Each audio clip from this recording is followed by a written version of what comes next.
Namo Buddhaya semuanya. Perkenalkan, nama saya Steven. Saya berasal dari Jakarta. Sekarang saya bersekolah di SMA Chandranaya. Saya merupakan salah satu adik asuh Metiko.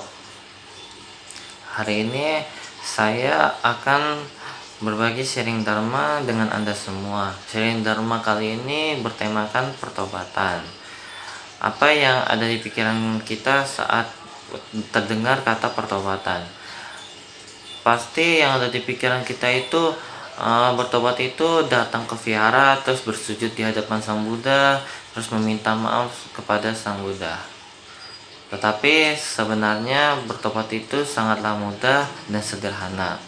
Bertobat itu adalah ketika kita tahu bahwa kita berbuat salah dan kita bertekad untuk tidak mengulanginya kembali.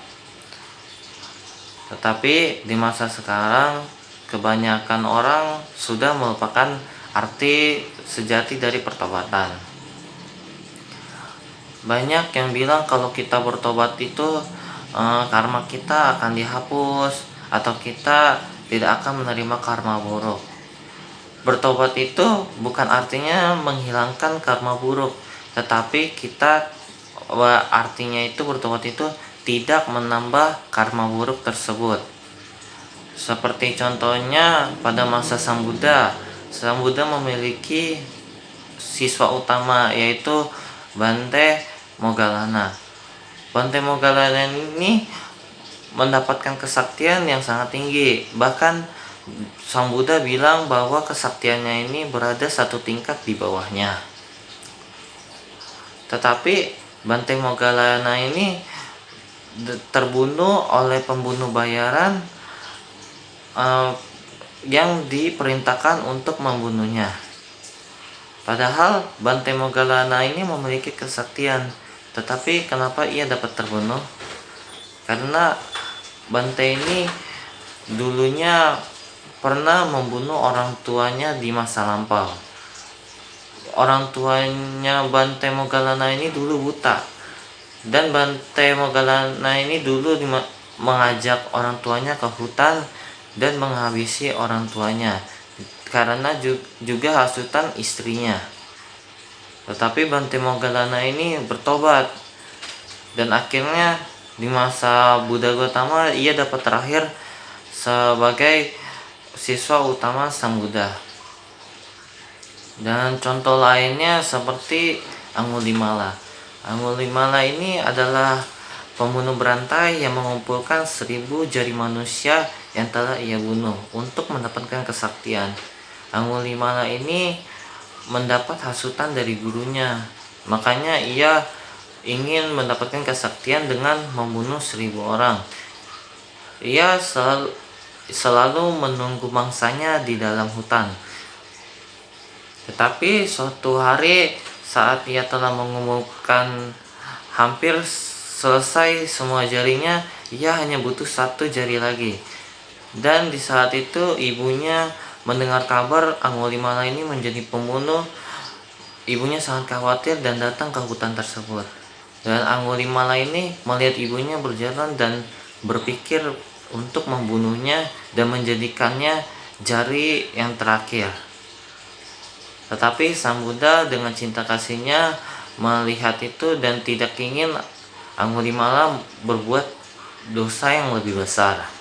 Dan Sang Buddha akhirnya datang di hadapan Angulimala dan berjalan. Angulimala seketika melihat itu dan dia berpikir, daripada saya bunuh ibu saya, mending saya bunuh petapa itu.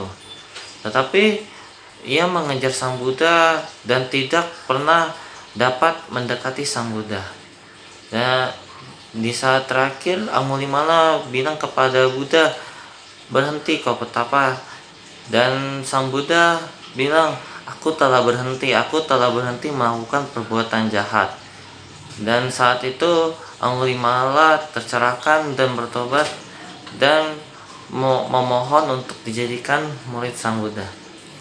Di saat menjadi murid Sang Buddha, suatu pagi itu Angulimala meminta makanan kepada penduduk desa, atau biasanya disebut pindapata.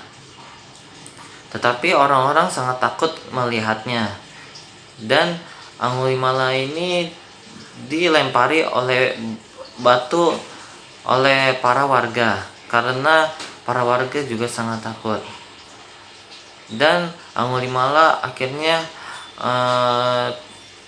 berdarah dan dia kehabisan banyak darah hingga ia meninggal. Nah, jadi dari dua cerita tersebut kita tahu bahwa pertobatan ini bukan artinya menghapuskan karma jahat, tetapi bertekad untuk tidak menambah perbuatan jahat tersebut.